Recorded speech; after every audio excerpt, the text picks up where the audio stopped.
నూలులో శతాబ్దాల గౌరవం, పట్టు పరంపరకు ప్రతీక, సంప్రదాయానికి శాశ్వత చిరునామా సఖీ.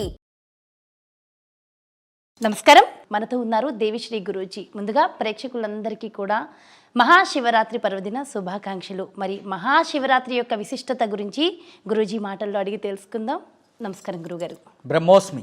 గురుగారు, మహాశివరాత్రి హిందువులందరికీ ప్రత్యేకమైన పండుగ. మరి అసలు ఈ మహాశివరాత్రి విశిష్టత ఏంటి? శివరాత్రి అంటే శివుడి పుట్టినరోజా, పెళ్లి రోజా, అసలు ఏంటి? మహాశివరాత్రి ప్రతి మాసంలో శివరాత్రి ఉంటుంది. మాఘమాసంలో చతుర్దశి రోజు మహాశివరాత్రి. ఇందులో మహా అంటే పెద్దదన, మహా అంటే విశేషమన, మహా అంటే అంతులేనిదన అని ఒక్కొక్కరు ఒక్కొక్క విధానంగా విమర్శన చేస్తూ ఉంటారు. పురాణాల ప్రకారం, వైజ్ఞానిక ప్రకారం అన్ని విధాలుగా మనం ఆలోచించాలి. శివరాత్రి పేరే రాత్రి అనేది ఉంటుంది. మనము అన్ని పర్వదినాలని ఆచరిస్తూ ఉంటాం. ఉగాది ప్రతి ఒక్క పర్వదినంలో కూడా ఉదయాన్నే లేచి స్నానం చేసి ఉదయాన్నే పూజించాలి. రాత్రి జాగరణ ఉండే పర్వదినాలు ఏది లేదు.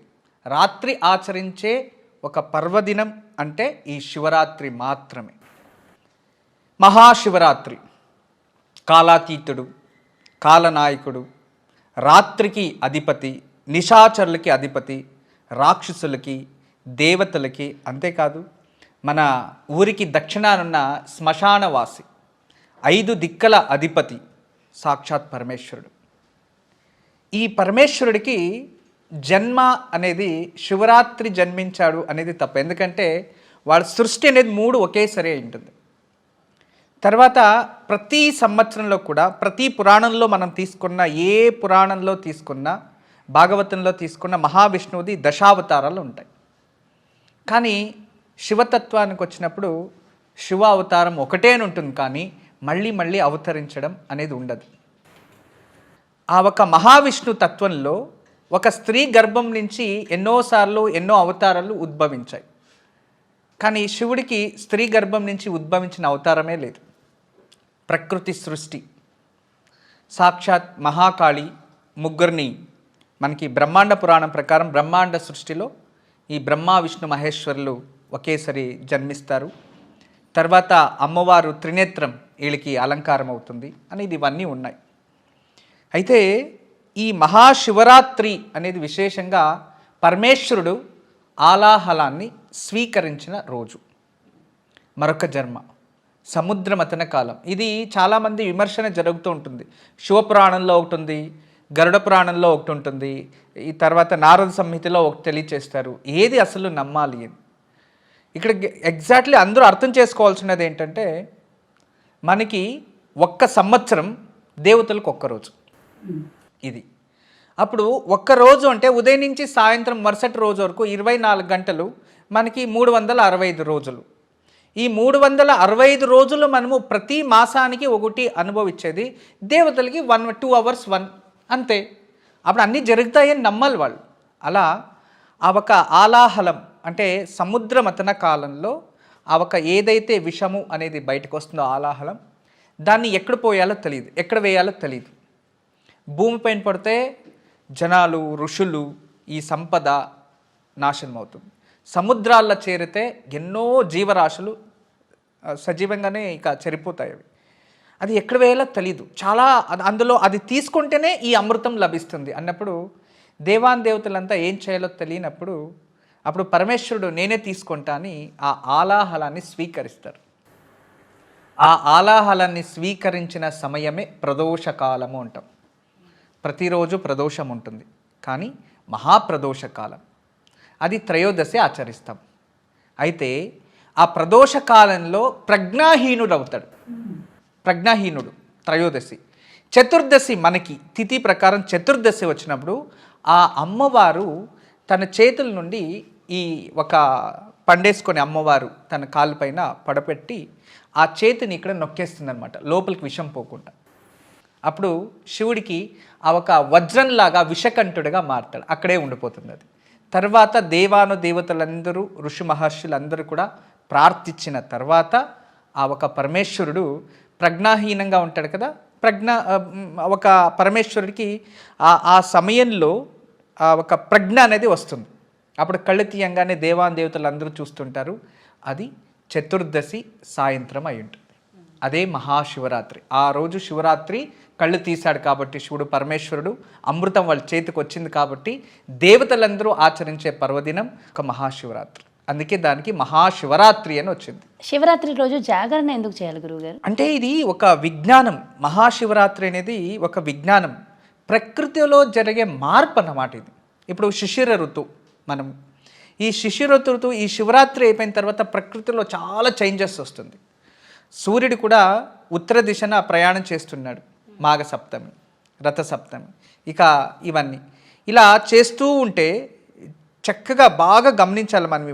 ఇవన్నీ కూడా సైన్సే. ఇవన్నీ అర్థం చేసుకుంటే పూర్వీకులు ఋషి మహర్షులు మనకి సంప్రదాయము అని ఒక పేరు పెట్టించారు. కానీ ఇప్పటి ఒక జనాంగాలు చూస్తే అది టోటల్లీ ఒక విజ్ఞానం, విశిష్ట జ్ఞానాన్ని విజ్ఞానం అంటాం. ఒక విజ్ఞాన రూపంగానే మనం తీసుకుంటున్నాం, అంతే వ్యత్యాసం.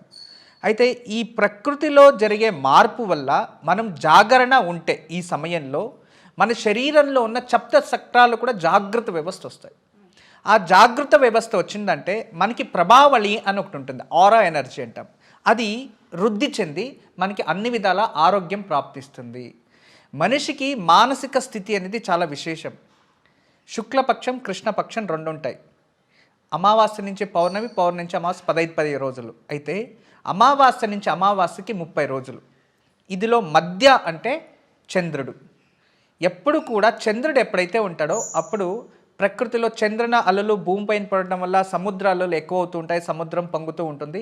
ఇది సముద్రం పైన ప్రభావం చూపించినప్పుడు మనిషి పైన ప్రభావం చూపిస్తుంది. అందువల్ల అటువంటి సమయంలో మానసిక స్థితిని, ఏకాగ్రతని పెంచుకోవడానికి ధ్యానము, మెడిటేషన్ ఇలాంటివన్నీ చేస్తారు. ఇదే విధానంగా అమావాస్య దగ్గరికి వస్తేనే చాలామంది వరకు మనం చూస్తుండొచ్చు దేవాలయాల్లో, మా పైన భగవంతుడు వచ్చాడు, దేవుడు వచ్చాడు. కొందరు డిప్రెషన్కి వెళ్తూ ఉంటారు. అమావాస్య దగ్గరికి వస్తేనే చాలా యాక్సిడెంట్స్ జరుగుతూ ఉంటాయి. అమావాస్య 2-3 డేస్ ఉందంటే భూకంపాలు జరుగుతాయి, చాలా భూకంపాలు. అమావాస్య రోజు గ్రహణాలు వస్తూ ఉంటాయి. ఇవన్నీ మనం చూడొచ్చు. బిఫోర్ డే చతుర్దశి. ఈ మాసంలో గురుత్వాకర్షణ శక్తి మరియు ఆ సూర్యుని కిరణాలు రాత్రి పగలు వ్యత్యాసం ఉంటుంది అన్నీ కూడా. ఆ వ్యత్యాసం ఉండడం వల్ల ఈరోజు మనం ఎవరైతే నిద్ర లేకుండా ఆహారాల్ని కొన్ని త్యజించి నిద్ర లేకుండా జాగరణ చేస్తారో, భక్తిపూర్వకంగా ఉంటారో వాళ్ళకి ఆరోగ్యము ప్రాప్తిస్తుంది. మరియు హార్మోనియల్ ప్రాబ్లమ్స్ ఏదైనా ఉంటే అది సాల్వ్ అవుతుంది. ఎప్పుడైతే లివర్రు మరియు హార్మోన్స్ కరెక్ట్గా ఉన్నాయో వాళ్ళకి శరీరంలో ఆమ్లజనకం అనేది ఎక్కువయ్యి అది బ్రెయిన్లో కూడా ఆమ్లజనకం అంటే ఆక్సిజన్ లెవెల్ పెరిగి బ్రెయిన్లో ఆమ్లాలు ఏదైతే మెదడులో ఆమ్లాలు ఉత్పత్తి అవ్వాలో అవి చక్కగా ఉత్పత్తి అయ్యి మనిషికి మానసిక శక్తి, స్థైర్యాన్ని, దృఢత్వాన్ని ఇస్తుంది. అంత గొప్పది. ఉదయాన్నే మనం లేవాలి అంటాం. ఎందుకు అంటే ప్రకృతిలో అన్ని పుష్పాలు అప్పుడు తానే విడుగుతూ ఉంటాయి. ఎందుకు మధ్యాహ్నం ఎందుకు విడగకూడదు? మార్నింగే కదా విడుదలవుతాయి, సువాసన అవన్నీ విరజల్లుతూ ఉంటాయి. నదీ ప్రవాహం కూడా స్పీడ్గా అవుతుంది, సూర్యుని కిరణాలు వస్తూ ఉంటాయి. అటువంటి సమయంలోనే ఆ పుష్పాలన్నీ విడుగుతూ ఉంటాయి. ఈ టైంలో మనము జాగ్రత్త వ్యవస్థ ఉంటే మన శరీరంలో కూడా హార్మోన్స్ కొన్ని ఆమ్లాలు రిలీజ్ చేస్తూ ఉంటాయి. ఆ టైంలో బాగా నిద్రపోతూ ఉంటే ఆ ఆమ్లాలు రిలీజ్ చేయకుండా అతని శారీరక సమస్యలు రావడం, మరి వేరే ఇంకేదైనా సమస్యలు ఉద్భవించి డిప్రెషన్ పోవడం ఇవన్నీ ఉంటాయి. అంటే పర్టికులర్ ఈ మహాశివరాత్రి రోజు ఆధ్యాత్మికంగా వెళ్తే ఆధ్యాత్మిక శక్తి ప్రాప్తిస్తుంది. శివుని పైన ఏకాగ్రత పెంచుకుంటాం, భక్తి మార్గంలో ప్రవేశం చేయొచ్చు. మరియు ఈ సమయంలో ప్రకృతిని అర్థం చేసుకోవాలి అంటే ఈ భగవంతుని ధ్యానం చేస్తూ భగవంతుని నామస్మరణ చేస్తూ ఉంటే ఈరోజు మన బ్రెయిన్ అంటే ప్రతి ఒక్క మనిషికి కూడా మెదడు శక్తి ఎలా ఉంటుందంటే ప్రకృతిలో ఉండేదాన్ని డైరెక్ట్గా తీసుకోవడానికి కెపాసిటీ ఉంటుంది. ఇది బాగా అర్థం చేసుకోవాలి అందరూ. ఇప్పుడు నేను ప్రకృతులను సృష్టి అయ్యాను, మీరు అంతే. ఒక చెట్టు, ఒక పుష్పం, ప్రతి ఒక్కటి పంచభూతాలనే సృష్టి అయ్యేది. నేను కూడా అలాగే సృష్టి అయ్యాను. నేను పంచభూతాల సృష్టి అయ్యేది, పంచభూతాల ఇంకోటి సృష్టి అయ్యేదాన్ని నేను డైరెక్ట్గా తీసుకోవచ్చు. ఆహారం వండుకుంటాం, తింటున్నాం. అదే విధానంగా పులులు, సింహాలు అవి కూడా వేటాడి ఇంకొక జీవాలని తింటున్నాయి. కానీ వాటికి మనిషికి చాలా వ్యత్యాసం ఉంది. మనిషికి ఒక అద్భుతమైన శక్తి ఉంటుంది. ఆ శక్తి ఏంటంటే ప్రకృతిలో ఏముందో డైరెక్ట్గా అతను తీసుకోవచ్చు. ఇలా తినే అవసరం లేదు. కళ్ళు మూసుకొని కూర్చుంటే కూడా ఆ పంచభూతాలు లోపలికి వెళ్ళి అక్కడే ఆహారం, కావాల్సిన ఆహారం స్వీకరించవచ్చు. అలాంటి దివ్యమైన శక్తి ప్రకృతిలో ఉంటుంది. ఈరోజు ఎవరైతే జాగరణ వ్యవస్థ ఉండి మనసు ఏకాగ్రత పెట్టుకొని భగవంతుడి పైన మనసు కేంద్రీకరిస్తారో వాళ్ళ మానసిక శక్తి ఈ ఊర్ధ్వ శక్తి నుంచి శరీరంలో నుంచి బయటికి వెళ్ళి ప్రకృతిలో సోర్స్లో కనెక్ట్ అవుతుంది. అదొక ఆధ్యాత్మిక శక్తి, అదొకమైన ఆనందం. చాలామంది ప్రశ్నిస్తూ ఉంటారు, అవును ఇలా జాగరణ చేసి ఇలా పూజ చేస్తే మన కోరికలు తీరిపోతాయా అని కొందరు ప్రశ్నిస్తారు. ఇలా చేయడం వల్ల మీకు ఏం వస్తుంది అని కొందరు అంటారు. టైం వేస్ట్ అని కూడా కొందరు అంటూ ఉంటారు. పండు తినేవాడికే రుచి తెలుస్తుంది.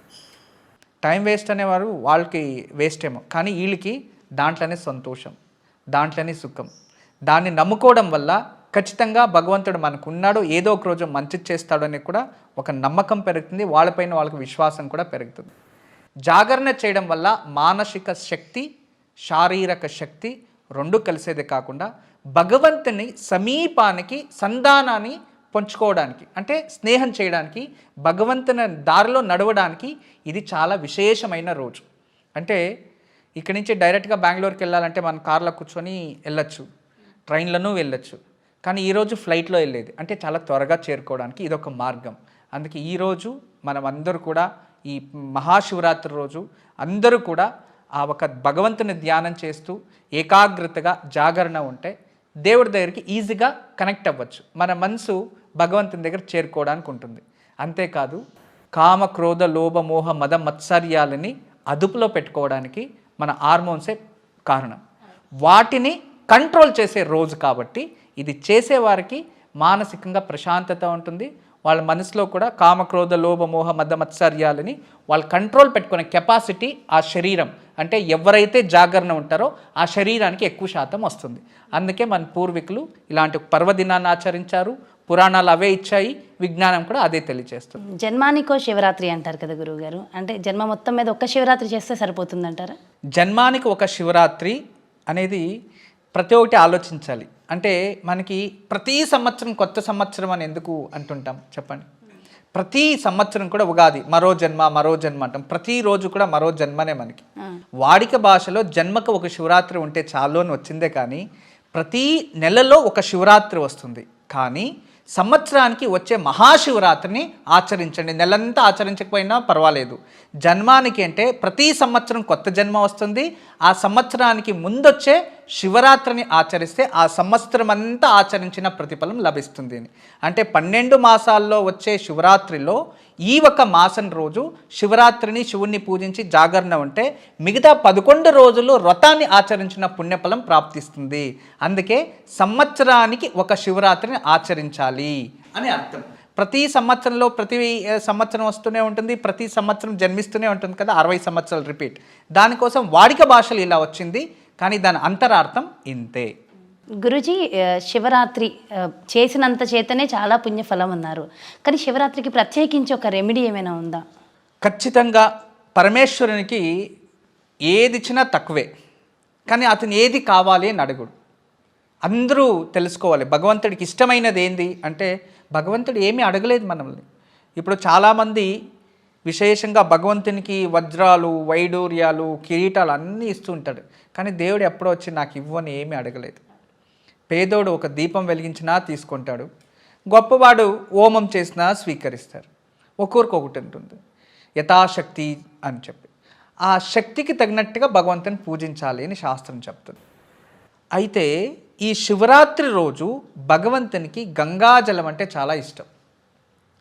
నీరు, శుద్ధమైన నీరుతో భగవంతునికి అభిషేకం చేయడం, క్షీరాభిషేకం చేయడం, చెరుకు రసంతో అభిషేకం చేయడం, వాళ్ళ శక్తికి తగినట్టుగానే.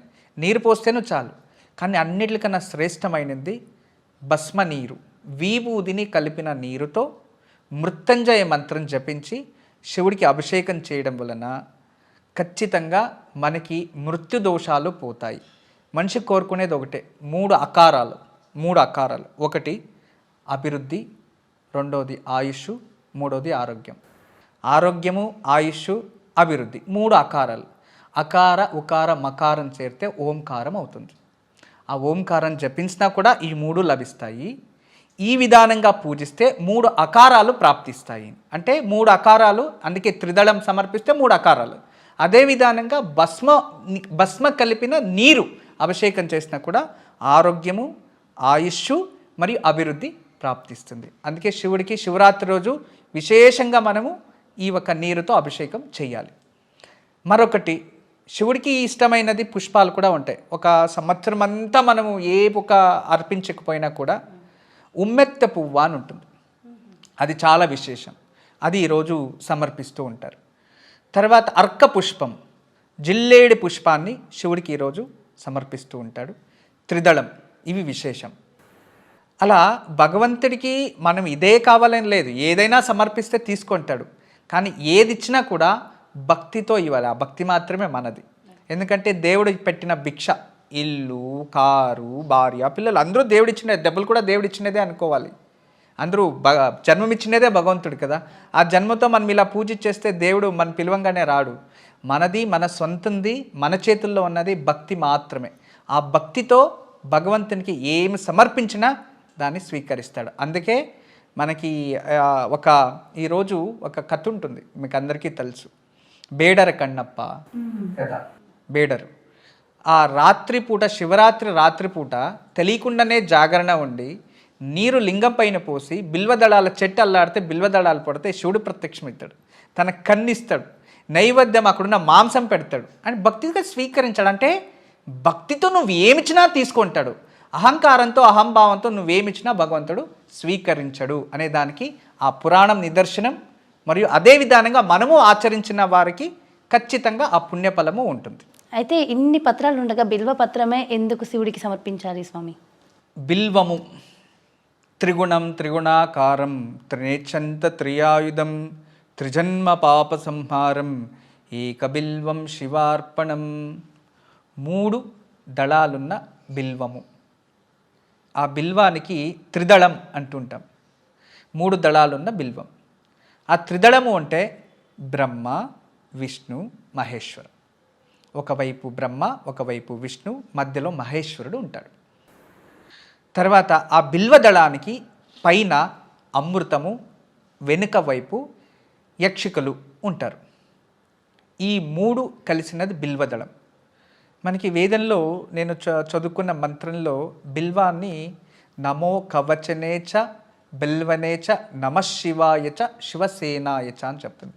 అంటే బిల్వదళాలు శివుడికి కవచం, బిల్వదళాలు శివుడికి సైనికులు. ఇప్పుడు మనకి యుద్ధం చేయాలంటే సైనికులు ఎలాగో భగవంతుడికి శక్తి, అది సైన్యము అని బిల్వదళాలను అర్చిస్తున్నాం వేద ప్రకారం. అయితే పురాణాల ప్రకారం చూసేదైతే చాలా శ్రేష్టమైనది మహాలక్ష్మి. తను ఈ ఒక కమల పుష్పాలతో పూజిస్తూ ఉంటే కమల పుష్పాలు సరిపోవు.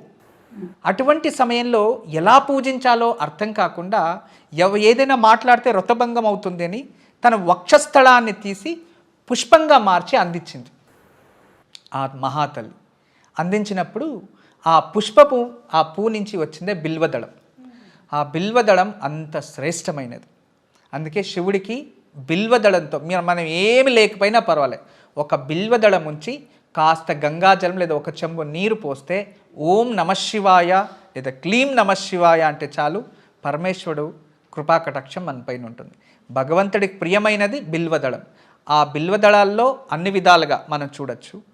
తర్వాత దీన్ని విజ్ఞానంగా చూస్తే బిల్వదళం అందులో 3 గుణాలు ఉంటాయి, వాత, కఫ, పిత్త. ఆరోగ్యానికి కూడా చాలా మంచిది. బిల్వదళాలు నీళ్ళ వేసి 3 అవర్స్ వదిలేసి దాన్ని సేవిస్తూ ఉంటేనే శరీరంలో 420 రోగాలు దూరం అవుతాయి. అది యాంటీవైరల్, యాంటీబ్యాక్టీరియల్, అన్ని విధాలుగా ఫైట్ చేస్తుంది. సంతానము లేని వారికి సంతాన ఉత్పత్తి కణాలు శరీరంలో ఉద్భవిస్తాయి ఆ ఒక బిల్వదళంలో ఆయుర్వేద ప్రకారం. అంటే 3 గుణాలు ఉన్నాయి. ఆయుర్వేదంలో కూడా దివ్య ఔషధము, అన్ని విధాలుగా మనిషికి ఉపయోగం. దాన్ని ముట్టుకోవడం వల్ల మరియు వాటి నుంచి వచ్చే వాసన వల్ల కూడా మనిషికి ఆరోగ్యం ప్రాప్తిస్తుంది. అందుకే బిల్వము స్పర్శతోనే ఎన్నో జన్మాలు పోతాయి. ఇంకోటి ఇంకా పవిత్రం ఏంటంటే బిల్వ వృక్షము ఒక్క ప్రదక్షిణ చేస్తే కాశీని ప్రదక్షిణ చేసినట్టు. అందులో అంటే బిల్వ వృక్షము ఇంటి దగ్గర ఉందంటే మా కాశీనే మన ఇంటి ముందు అని అర్థం. అంత గొప్ప వృక్షం అది. సాక్షాత్ పరమేశ్వరుడు వాసస్థానము నివాసము బిల్వవృక్షము అని పురాణాల ప్రకారం. దాని నుంచి చాలా పవిత్రమైనది, పరమేశ్వరునికి చాలా ఇష్టమైనది బిల్వదళం. బిల్వదళాలని సంకల్పం చేసి సంకల్పపూర్వకంగా శివుడికి బిల్వార్చన చేసి గంగా నీరుతో అభిషేకం చేసి భగవంతుని స్మరించండి, ప్రార్థించండి. ఖచ్చితంగా నమ్మకంతో ప్రార్థిస్తే మీరు అనుకోండి ఖచ్చితంగా జరుగుతుంది. అంత తృప్తి చెందుతాడు పరమేశ్వరుడు బిల్వార్చనతో. గురూజీ, తులసి దళాలు చాలా పవిత్రమైనవి అంటారు కదా, మరి శివుడి పూజకి తులసి దళం పనికిరాదు అంటారు, ఎందుకు? ఎందుకంటే బిల్వదళాలు అనేది సాక్షాత్ పరమేశ్వరుడే. తులసి లక్ష్మీ రూపం. లక్ష్మీ రూపాన్ని విష్ణువుకి తప్ప వేరే ఎవ్వరికి అర్పించకూడదు. వినాయకుడికి గణపతికి కూడా శాస్త్ర ప్రకారం అర్పించకూడదు. ఎప్పుడు కూడా అర్చనలో బిల్వదళం సమర్పయామి, ఒక్క దళాన్ని లక్ష్మీ కృపాకటాక్ష రూపంగా సమర్పిస్తున్నాం, అంతేగాని మాల కానీ వాళ్ళకి ధరించే అర్హత ఉండదు. దాని నుంచి ఏ కారణానికి కూడా ఆ ఒక మహావిష్ణు అవతరించిన మహావిష్ణు అంశంలో ఉన్న అన్ని దేవతలకి ఈ ఒక తులసి దళాలు తులసి అర్చన చాలా పవిత్రమైనది. కానీ శివుడికి తత్వంలో మనం పూజించే భగవంతుడు ఏదైనా పరమేశ్వరుడు రూపము అంటే ఇప్పుడు మనకి శైవాగమ ప్రకారం ఆ ఒక తులసి అనేది శివుడికి నిషిద్ధము అని చెప్తూ ఉంది, పూజించకూడదు. ఎందుకంటే సాక్షాత్ లక్ష్మీ రూపంని శివుడు స్వీకరించడు, అందువలన సమర్పించరాదు. అందులో చాలా అంతరార్థం ఉంది. అంటే దీని గురించి మనము చాలా చెప్తూ ఉంటే చాలా ఉంటుందన్నమాట. తులసి ఎలా ఉద్భవించింది, తులసి దేవి ఎవరు, అవన్నీ తెలుసుకోవాలి. దాని నుంచి శివుడికి మరియు శైవ పూజల్లో తులసి నిషిద్ధం. బ్రహ్మచారులు భగవంతుడికి మరియు సన్యాసులు మరియు ఈ ఒక మహావిష్ణువుకి సంబంధించిన వారికి వీటిని సమర్పిస్తూ ఉంటారు. గురూజీ, ఇంకొక ప్రశ్న, అంటే శివరాత్రి రోజు శివుడికి దీపం ఏ విధంగా పెట్టాలి? శివుడికి తైలాభిషేకం అంటే చాలా ఇష్టం, తైలాభిషేకం కూడా చేస్తారు. పరమేశ్వరుడికి ఈరోజు విశేషంగా నేను చదువుకున్న దీంట్లో కూడా అన్ని విధాల తైలాలతో కూడా అభిషేకం చేస్తూ ఉంటారు. తైలాభిషేక ప్రియ అని కూడా అంటుంటారు. తైలాభిషేకంతో తిల తైలము అంటే నువ్వుల నూనెతో శివుడికి చాలా శ్రేష్టమైనది. నువ్వుల నూనెతో దేవాలయాల్లో వెళ్ళి వెలిగిస్తారు. దేవాలయాల్లో వెళ్ళి అదే ఇంట్లో వెలిగించేటట్లయితే స్వచ్ఛమైన ఆవు నెయ్యితోనే వెలిగించాలి ఇంట్లో. లేదు అంటే దేవతా తైలము అంటాం, దేవతలకే తైలము, దేవతా తైలం పేరే దేవతా తైలం. అంటే విప్ప చెట్టు, విప్పమానుతో, విప్ప పుష్పాలతో, విప్పకాయలతో తయారు చేసిన విప్ప నూనె, వాటితో సర్వశ్రేష్టం. ఫస్ట్ అన్నిటికన్నా శ్రేష్టమైనది విప్ప నూనె, రెండోది నెయ్యి, మూడోది ఆవాల నూనె. వీటితో శివుడికి విశేషంగా శివరాత్రి రోజు వెలిగిస్తూ ఉంటారు. అది చాలా మంచిది. దేవాలయాలకు వెళ్ళి వెలిగించేటట్టయితే దేవాలయంలో తైలాభిషేకం నువ్వుల నూనెతో అభిషేకం చేస్తే కూడా శని దోషం పోతుంది. అక్కడ నువ్వుల నూనెతో దీపాలు వెలిగించడం వల్ల చాలా ఉపయోగం, ప్రకృతికి అది మంచిది. ఓకే, ఏ సమయంలో వెలిగించాలి? అంటే ఒకవేళ ఆలయ దర్శనం చేసుకుంటే ఏ సమయంలో దర్శనం మంచిది అంటారు? శివరాత్రి రోజు ఇది రాత్రి ఆచరించే పూజ. పొగలంతా శివధ్యానం చేయాలి. రాత్రి 4 కాలాలు ఉంటాయమ్మా. సాయంత్రం 6 గంటల నుంచి 6:30, దాదాపు 6:30 నుంచి అనుకోండి, 9 లోపు ఒకటి, తర్వాత 9:32 నుంచి 12 వరకు ఒకటి, 12 నుంచి 3 ఒకటి, 3 నుంచి 6 వరకు. ఈ 4 సమయాల్లో ధ్యానం చేస్తూ జాగరణ ఉంటూ ఒక ఆరతి ఇచ్చి శివుడికి ఒక గ్లాసు నీరైనా అభిషేకం చేయాలి. లేదు ఇవన్నీ మాకు చేయడానికి అవ్వదు అంటే ఒక మంగళారతి ఇచ్చి నమస్కరిస్తూ ఉంటే ఆయా సమయంలో శివుని ప్రాప్తించచ్చు. అంటే సాయంత్రం 6 నుంచి 9 లోపు ఒక సమయం, తర్వాత 9 నుంచి 12 ఒకటి, 12 నుంచి 3, 3 నుంచి 6, ఈ 4 సమయాల్లో మధ్యలో ఏ సమయంలో అయినా శివుణ్ణి పూజించాలి. అలా పూజిస్తేనే పూర్ణ ఫలం ప్రాప్తిస్తుంది. చాలా చక్కగా వివరించారు గురువుగారు. Thank you so much. నమస్కారం. బ్రహ్మోస్మి.